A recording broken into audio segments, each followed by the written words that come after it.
The future is here. You have arrived. And today's show on Boris's Bio Briefings is all about the baby boomers. Except there's nothing to look forward to the future. The future is here for us. Right, Jay? The future is here, right? Because I know you're a baby boomer just like I am. But knowing that you are an incorrigible entrepreneur, I know that you're always hopeful for the next business. And today we're going to be talking about the business for baby boomer. You mean the BBB discussion? The BBB discussion. We're going to be talking about what's going to change in our lives and what opportunities there are for anybody who's interested, what good stuff the baby boomers brought around. You should live so long. Yes. We're not going to get any thank you.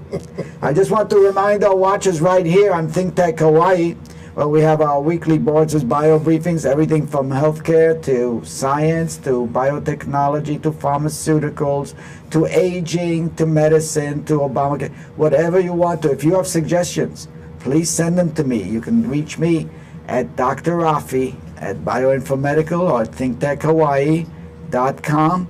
You can reach me with a bird, you can reach me with a plane, you can reach me just by plain email at boritzer@bioinformedical.com.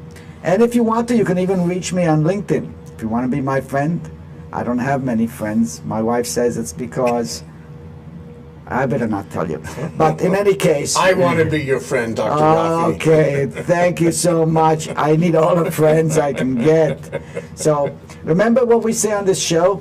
You're hot, we're not. We just bring you the hot news, wherever it may be, wherever it's roasting, toasting, or warming up.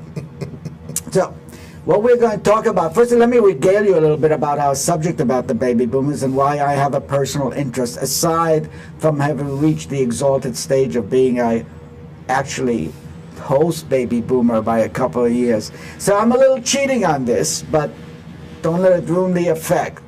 The reason I'm so interested is back in the 60s, when I went to New York University in the Bronx. There was a campus that hosted a place called the Hall of Fame for Great Americans with busts of all the good people from George Washington on up. Unfortunately, it's now no longer part of New York University. They sold it to Bronx Community College. But in any case, I went to school there, and at the time my parents decided that they were going to complete the American dream after our immigration to the United States, and they were going to get into a business. They were tired of working 2 shifts, 6 days a week, and trying to survive. Yes, survival was even an issue back in the 60s, as it is even more so today. And my mother, who had been a cook at a big chronic disease hospital in the Bronx, had met several people, and they decided that they were going to buy a small nursing home. And the small nursing home was 52 beds. It was converted private homes in the Bronx near a place called Kingsbridge Heights, near the reservoir in the Bronx. And my mother and her partners, it was actually a very interesting polyglot group of immigrants. One was well, there was one American actually. The American was a Jewish pharmacist, and he had serviced also the hospital where my mother was the chief dietitian and cook and bottle washer. The other person was a contractor, and he was a Sicilian immigrant.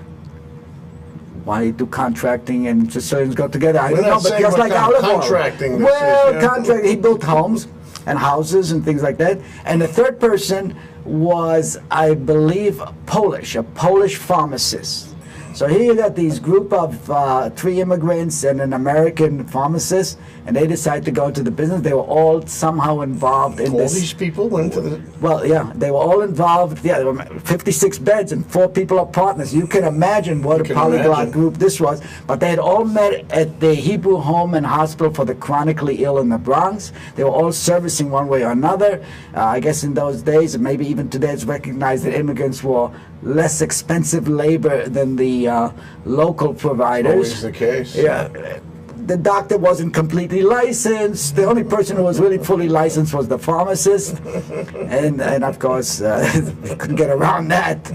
So, but everybody was afraid that you could buy aspirin over the counter in those days. But in any case, so my parents came into the nursing home business.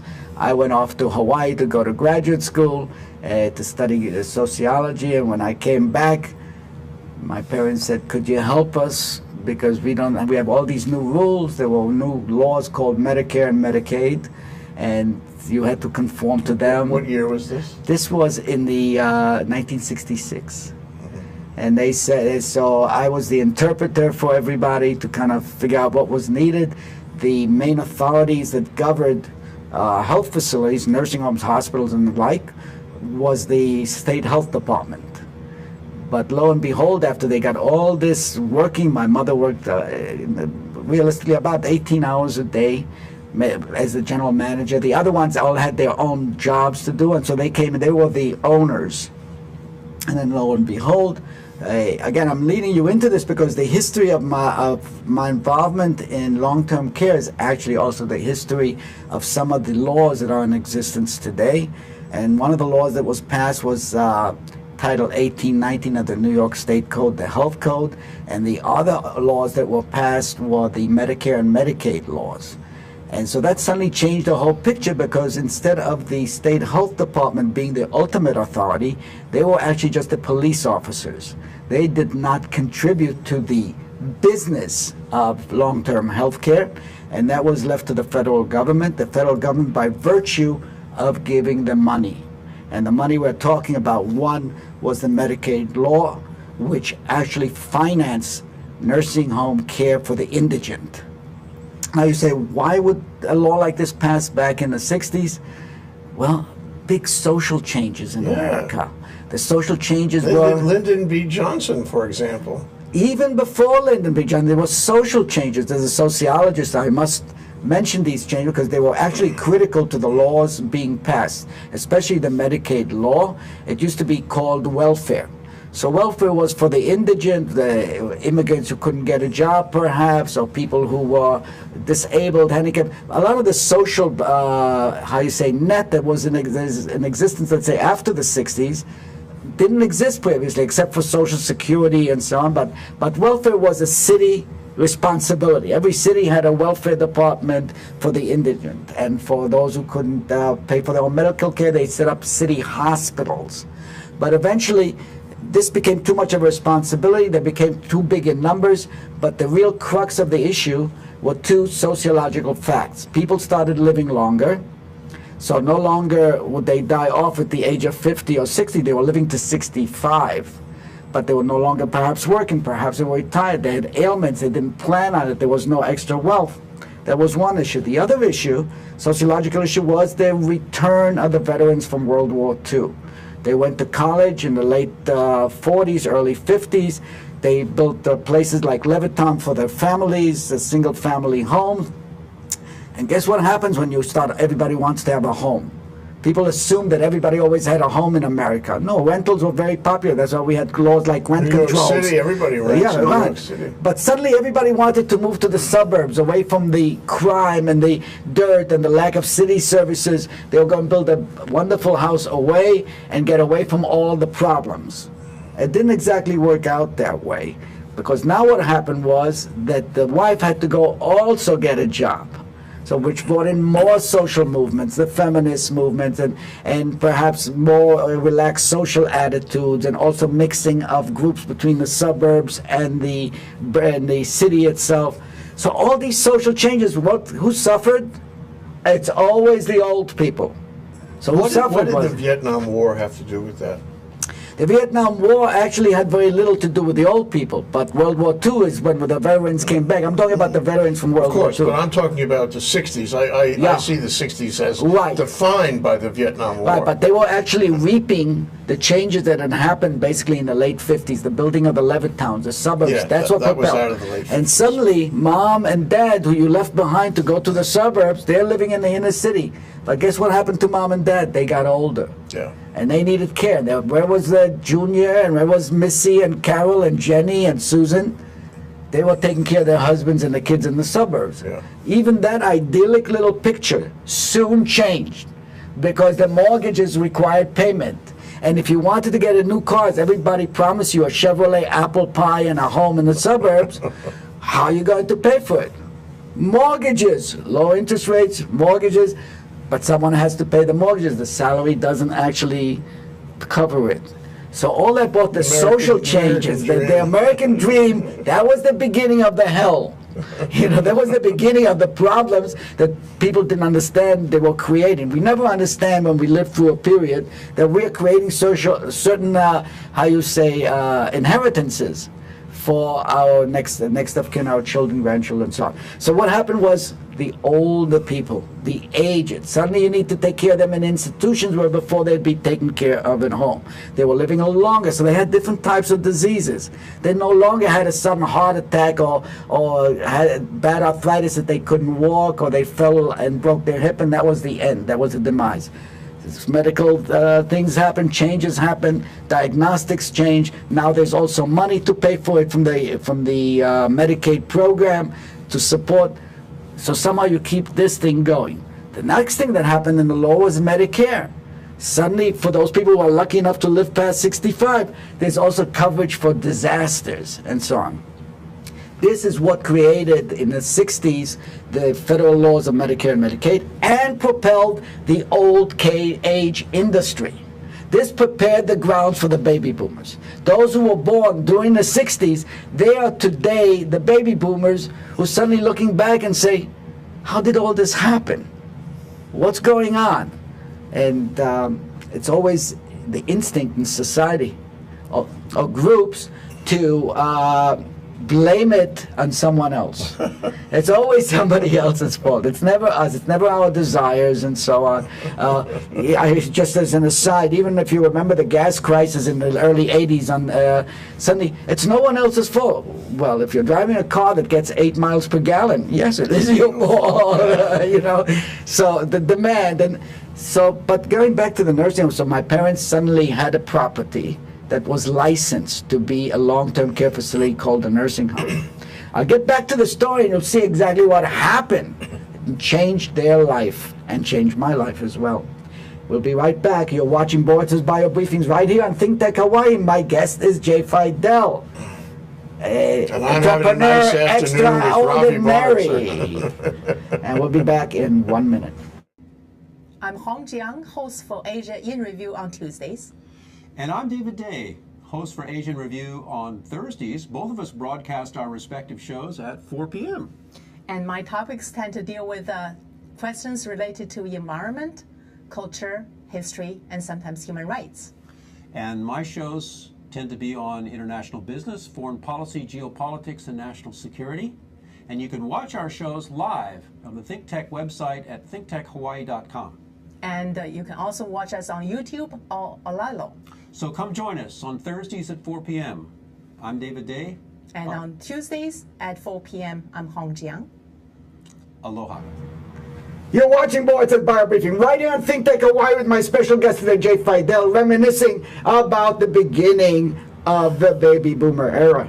This is not going to be a one-show episode. We're going to have many episodes. This is an ongoing saga. But in any case, we left off where I'm in the Bronx, going to New York University. I forgot to mention studying aerospace engineering and Russian politics and language. You can guess the rest yourself. Why did you study those topics? I mean, could you make money studying those topics? Perhaps there was someone who was paying the bill. I see. So this was the post-Sputnik era. So do I need to say more? Okay, but since I had some difficulty speaking English at the time, I hadn't learned yet to speak English, they decided to test me. That the reason I got the scholarship, they had tested me on a what they call a non-verbal IQ test. And I apparently scored at the top of the entering class. So I somehow got the scholarship, but I didn't understand what was going on because I didn't speak English. This was a real handicap, you know. So I can commiserate with a lot of Spanish immigrants or Puerto Ricans or Mexicans who come to America. I could see they could have some difficulty unless they practiced English a little earlier on. In any case, after the first year at NYU, they said, well, we really enjoyed your stay at the engineering school. At New York University had an engineering school at the time, the Guggenheim School of Aeronautics and Astronautics. And we really enjoyed your taking up the Russian science, political science, sociology, and language. Of course, you only learned 3 words during the past years in Russian. Since I come from a German background, it didn't exactly fit. You know, I couldn't grasp it that easily. So he said, but you did pass a couple of courses. One was political science and the other one was sociology. So we'll give you a chance to perhaps escape into the School of Arts and Science, which also happened to be on the campus, the same campus, University College of Arts and Science. And the rest was history. I graduated from New York University, and I had been doing this period. I had some breaks in my schooling, and I was in the Israel Merchant Marine, and You've done everything, ended up in a few countries on the way. It was very interesting. I get, you see, I digress all the time, but unfortunately, the story has many twists and turns. So I just got to tell you, the way I got to Hawaii was on one of these trips. We were delivering. We were delivering a coal shipment from Florence, South Carolina to Wakamatsu, Japan. And on the way, we found a stowaway. We had to stop in Panama, unload the stowaway. We got to Panama. The captain got onto a sandbar in a harbor in Cristobal Colon. He got on a sandbar. We couldn't fix it. He couldn't take enough fuel to get all the way to Japan. We crossed the Pacific Ocean, and they announced that everybody would get a 10-hour reprieve in Honolulu because we had to fuel up on the way to Japan. What year was that? This was in '63. Okay. And I was a young person. I actually had gone to college when I was 15 and a half, so I still had a few years to burn. And what happened was, I don't want to go into details, it's a family show, but we were 2 weeks trying to repair the ship in Panama, and of course, you know what sailors do when they're not on a ship.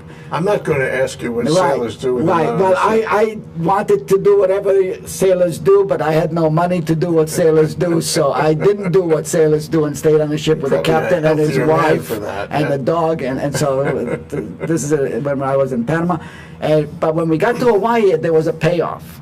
Because when we stopped in Hawaii, everybody wanted to get off and go to Waikiki for the night. We got in at 10 o'clock. We were leaving at 10 o'clock in the morning.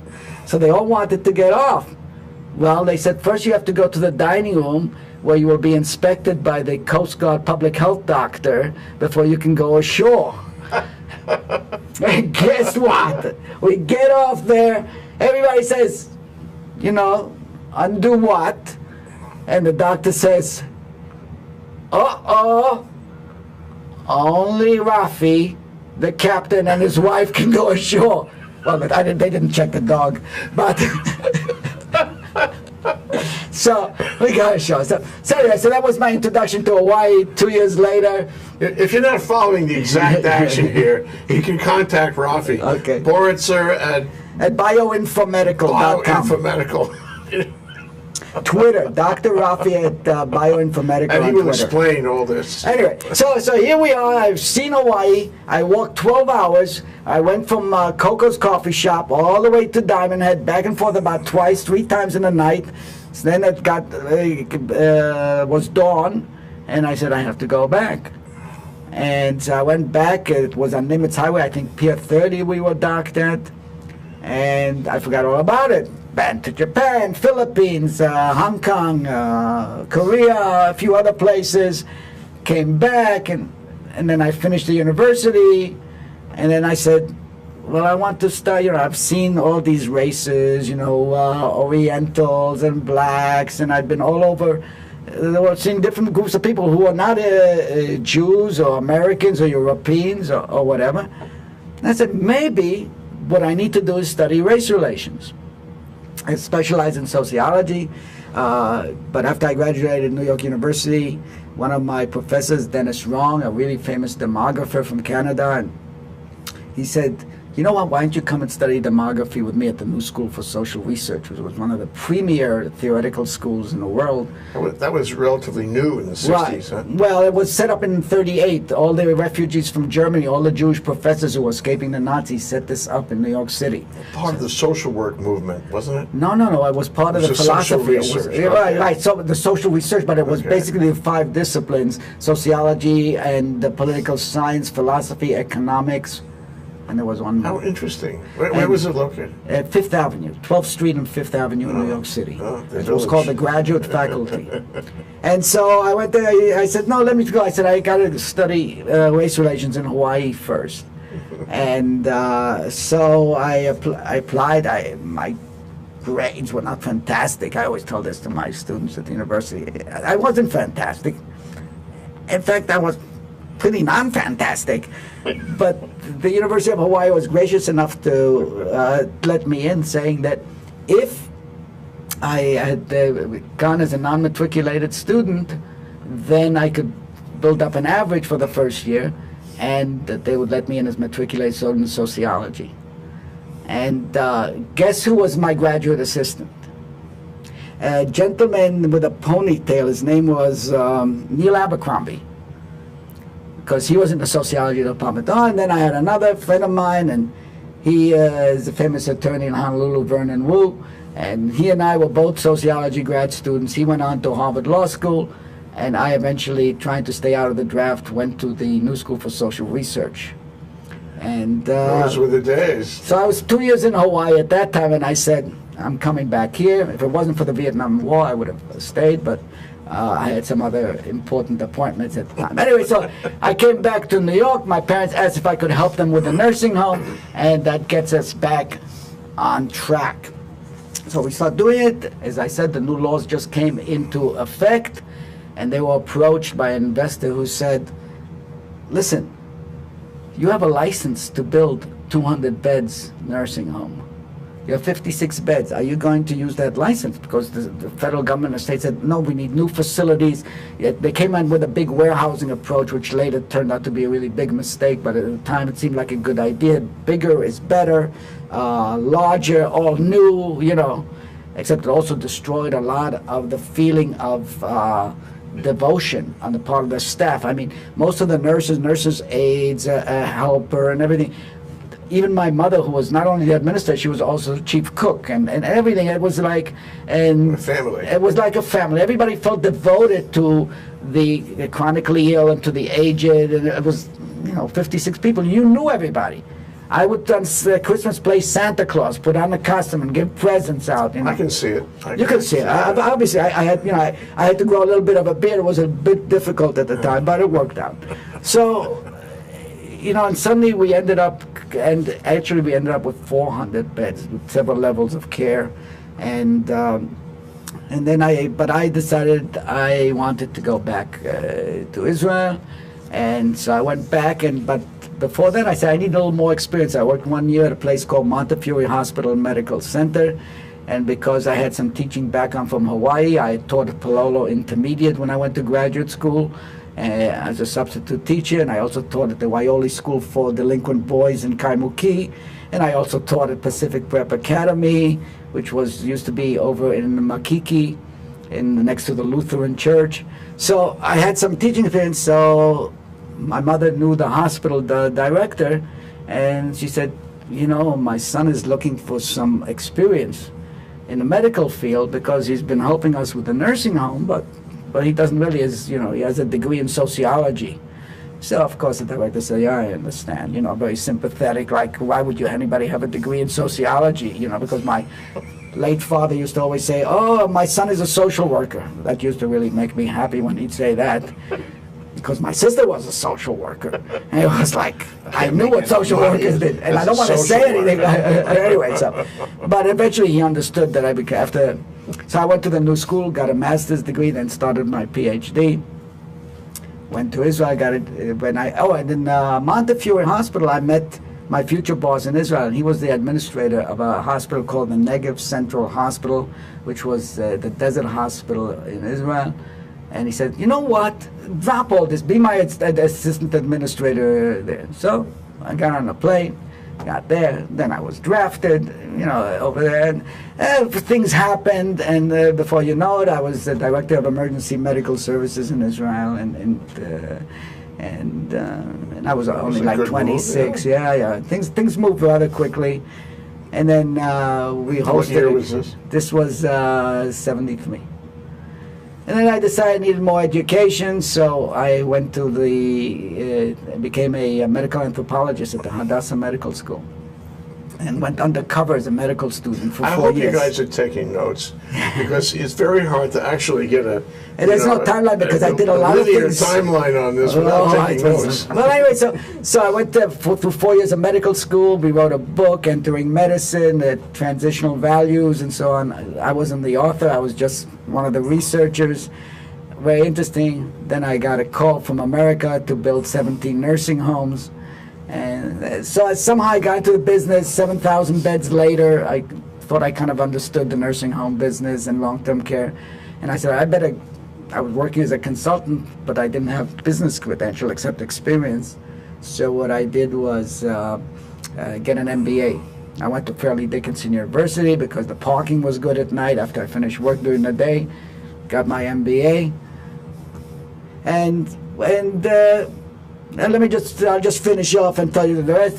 I decided after a couple of years of that I needed a more professional degree than an MBA. I went to Columbia University to get a doctorate in community health. I thought it was more appropriate to what I was doing, and on and on and on. How was the parking at Columbia? The parking at Columbia was pretty good because I had my motorcycle.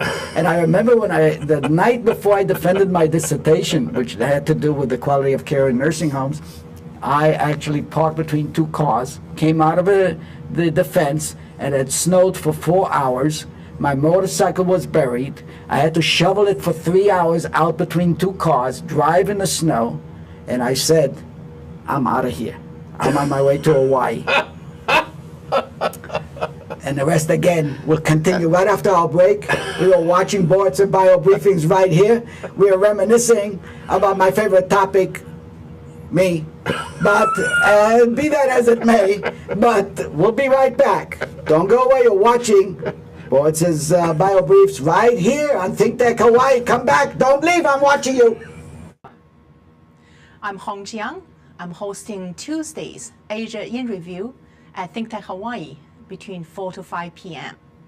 In my shows, we bring to you important issues and events in Asia, issues related to the culture, society, the environment, and history.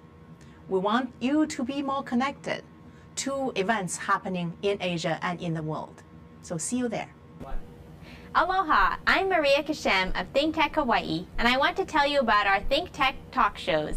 If you didn't know it, Think Tech streams video and audio for all of its shows live on the internet from 2 to 5 p.m. every weekday afternoon, and we replay them all night long on Ustream.tv. Visit ThinkTechHawaii.com for our live stream and YouTube links. Raise your awareness on Think Tech. I'm Maria Kashem, and I'll see you there. You're watching Dr. Rafi right here on Think Tech Hawaii, and you're at Boards' bio briefings, as if you couldn't tell, right? Well, in any case, we're taking a little detours on the way about talking about the baby boomers, where their future has arrived. So let's get back a little into that. Ended up building 7,900 beds in the New York City area, long-term care beds. Had an adventurous time. Came 1986. When I got my doctorate, I decided it was time to leave. And I had, in the meantime, also owned a broadcasting company called United States Broadcasting. It's a very pompous name because I was able to register the company in North Carolina because my station was in North Carolina and the other one was in Boston. And it sounded, every time I needed a press pass, I had a press pass for all the major cities. So I said, United States Post, oh, sir, please, can we buy you dinner? No. I said, no, I'm very humble. I don't eat dinner. I said, you know, but of course, no, actually, I imagined a lot of this because no one ever offered me dinner. But I was commuting on my motorcycle between New York, North Carolina, and Boston, which was an adventurous motorcycle. I did make some good friends, not in the medical field, but with the North Carolina Highway Patrol, and many of them remember me. We made some good friends. They asked me to stay a few times with them and not to leave because they wanted to celebrate Friday night, Saturday night, whatever. But, you know, so that was my adventure in North Carolina. But I thought it was time to go to Hawaii. We had tried various formats on the radio station to survive: healthcare, black religion, black pop, white religion, non-denominational religious music, Amy Grant. We tried all kinds of programs. We originally started as country and western, something which I knew a lot about because I used to wear cowboy boots on my motorcycle. So I had a really good background in country and western. So, okay. If you want to learn about country and western, just get a motorcycle, wear cowboy boots, it'll come to you. I tell you something, it's nothing like these clubs in these small towns in the South, like South Carolina, North Carolina, and Georgia, where they do the Cotton Eye Joe and the Texas Two-Steps. It takes a lot of practice. I want to tell you, someone who can really do that well, I give them a lot of credit, because I didn't have a lot of patience for this. And so I decided to come back to Hawaii. And when I got back to Hawaii, ended up teaching. This is uninteresting at the end because we're now back right here, where I've been teaching healthcare administration for a number of years at the University of Hawaii. And now I have a company that does primarily biotechnology work and public health research in obesity and diabetes. And I've managed to combine those two areas together. That is a perfect segue into some of the issues in elder care in Hawaii and why the baby boomers present such a challenge, such a market for American business and for the American economy. I truly believe, and now mark my words, you heard it first here, emphasized by Jay Fidel, who just to emphasize the fact that medical economy is the future, especially in Hawaii. What's medical economy? Medical economy is the result of a medical entrepreneurship structure where you give services that are medical or healthcare based, where you give medical services, where you take care of people with medical needs. Hawaii we should have more businesses around medicine. Medicine and healthcare. We spend enough. We spend so many billions you can't even count. But the question is, we have to make money, not spend it. We have to make money, not spend it. I'm a strong proponent of developing a competitive industrial base for medical entrepreneurship that they downgrade the tourism, downgrade the military in terms of businesses, in terms of our primary businesses. Why do I say that? Because we know how fickle those two industries can be. We know what can happen to the industry, and I think we also are now aware the effects of global warming may actually change the tourism industry as we know it.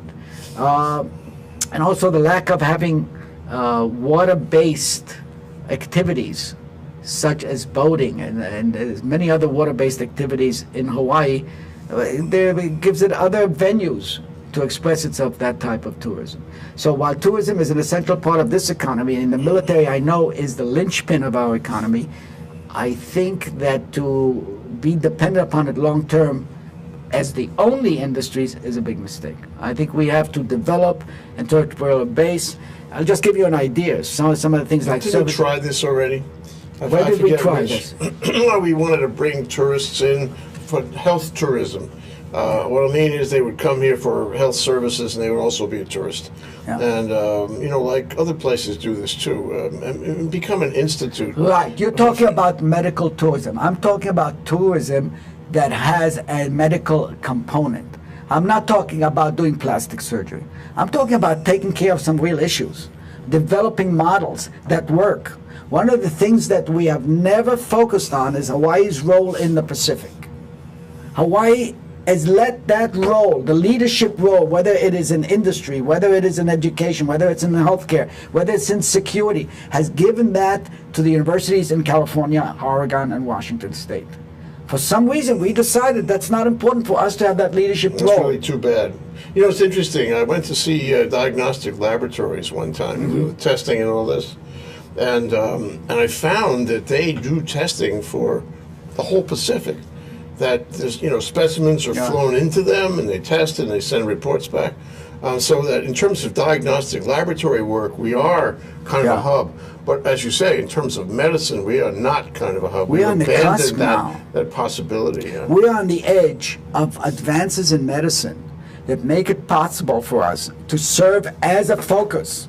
We can do surgery from Queen's Hospital in Fiji.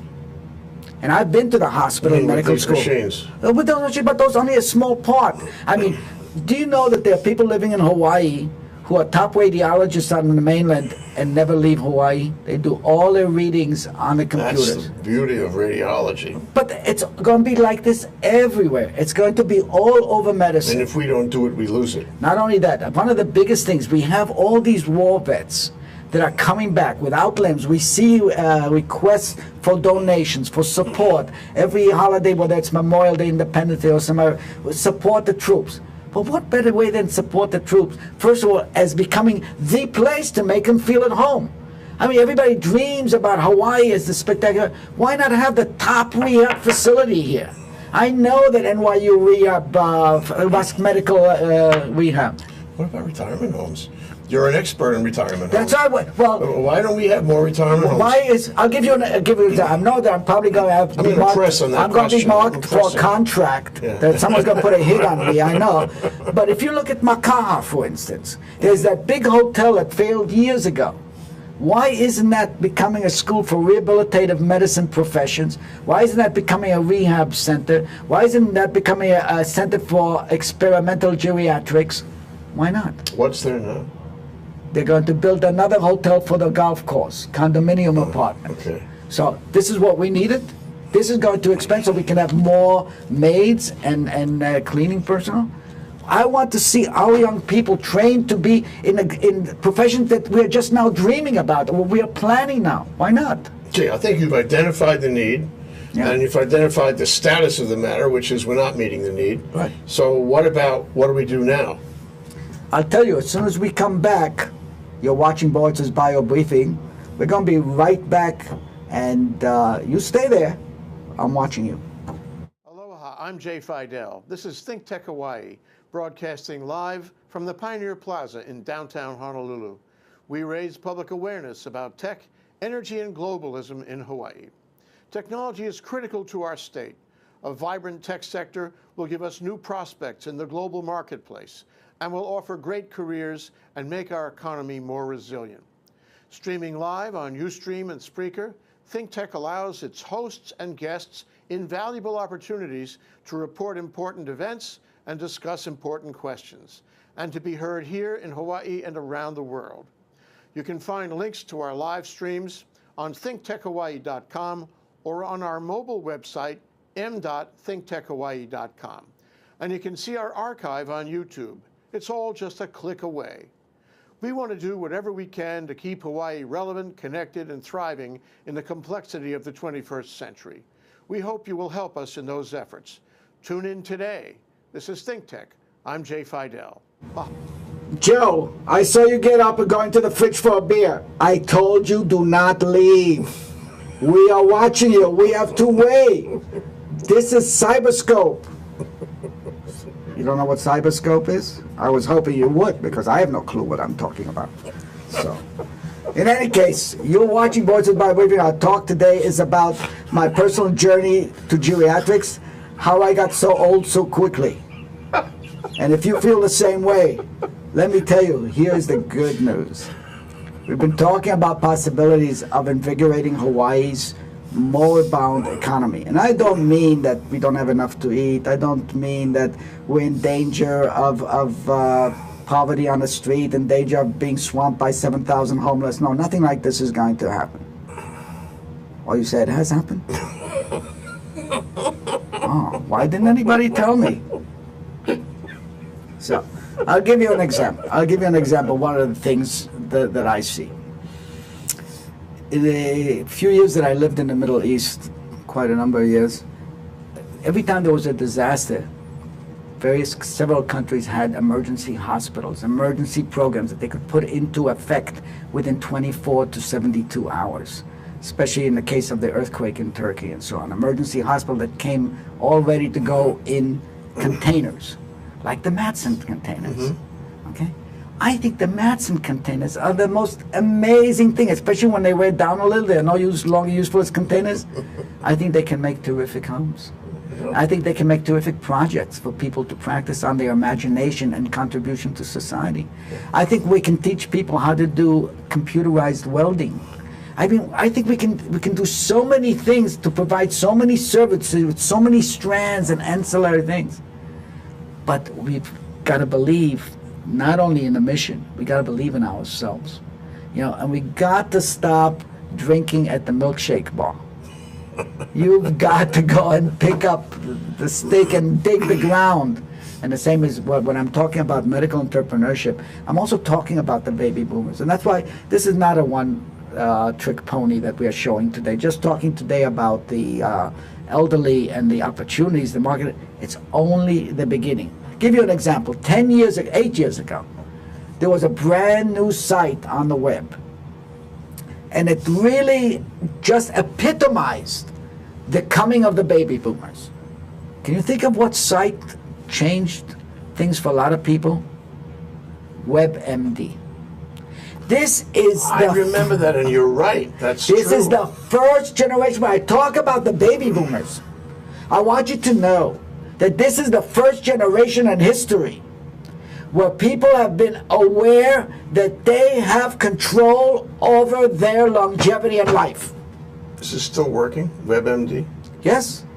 Yes. Because HMSA tried that here. I'm not sure it's still working. No, but Or WebMD has become contact a doctor. You could ask No, him but any just question. news and everything. WebMD is still a very solid site. I think it's owned by one of the top 20 corporations in America. But it's where you get information, where many people get information. And this was the icon of the baby boomers. This is where they practice to see, how well am I doing? What's my chance of living longer? Okay? So there's several things that came into it. When I say they took control of their life, first of all, with the computers, they were able, for the first time, they were able to monitor themselves. I don't say play doctor on yourself, but monitor, take responsibility for their own life. Yeah. Do you remember your grandmother? Yeah. Did she have all kinds of nostrums when you was young, saying, oh, if you have a cold, you better stay out of the draft? Oh, tons. Tons and tons, right? And did many of them work? Keep you, like, from getting your back flow? Psychologically they work, but really I'm not sure they work. Well, whatever.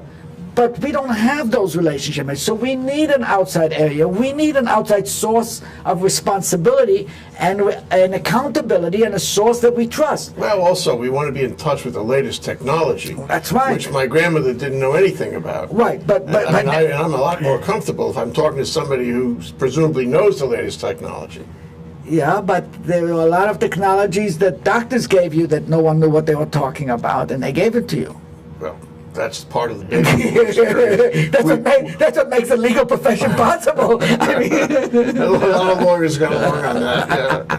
Yeah. So anyway, so being responsible for what you eat, being responsible for checking what disease you might, being able to look up even the dictionary of the diagnostic dictionaries, you know, of what they call it, the DSM. Is it the DSM? Yeah, I know what you're talking about. DRS, no, diagnostic related. No, I forgot. Okay, it's a little book. It's a little book with the diagnostic codes and so on. Yeah. Okay. Yeah, and. But you know, the thing about it is that we can go online, we can find anything and everything, we can learn about ourselves, learn about the technology. We can be healthier just having that access. That's pretty interesting, and anybody can do that. So why doesn't Hawaii do it? Because it doesn't matter where you are. You can be anywhere in the world and make a buck doing that. Hawaii hasn't done that. No institution here. I mentioned the HMSA site. I'm not sure if it's still running, but that was like for local, use. What about for global use? What about becoming a mecca of medical information? I'll give you even a better one. What about Boris's mecca of medical information? You know. Well, I'm looking at something else. Okay, we have a lot of hoopla about the Native Hawaiian healthcare.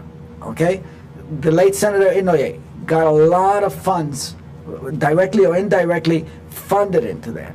Now, this is not a one-trick pony. When you talk about native or indigenous population health, it is an issue. It's not an issue just for Hawaii.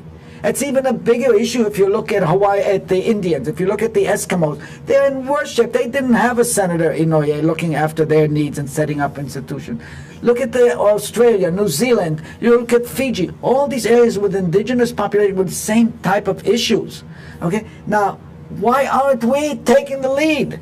Why aren't we saying, hey, We have this incredible diversity. It's worth money to have diversity that you can draw these conclusions, we have do research. experimental things like Mao farms over in the Waianae Coast, you know, doing sustainable ecology, doing sustainable farming and agriculture. Why do we only have it on the Waianae Coast? Why aren't we taking the leadership role? This is my question. The same thing about healthcare. Same thing about the baby boomers. Right? When I was on Maui, I talked about last time, I talked about my wide body canoes as an attack on obesity and diabetes control. Why isn't this followed? Why isn't someone doing the same thing? I don't know. I've been trying to push it. I've tried to popularize the idea, because you've got to change the culture of thinking about things, okay? So the culture of thinking in Hawaii doesn't really support these Okay. ideas. Yes, I think that you've got to get agreement, first of all, that change is due. First of all, it's a misunderstanding of history and culture and anthropology to think that any groups, any cultural group, any ethnic group, any native group stays the same way through time. Never happened, never happened. Okay, there's a constant evolution, whether it's social, political, technological, economic, or cultural. And I think that this is the first thing to make people understand, not just to be, an inert person going through the process. Be a part of the process. We're going to continue with our discussion on the baby boomers because we are full of stuff. I've got stuff, and I didn't get my stuff off. So give me an opportunity next time. You've been watching Boris's Bio Briefings right here on Think Tech Hawaii Television. We're going to be with you next week. Stay tuned. Don't go away. And remember one thing. We're watching you.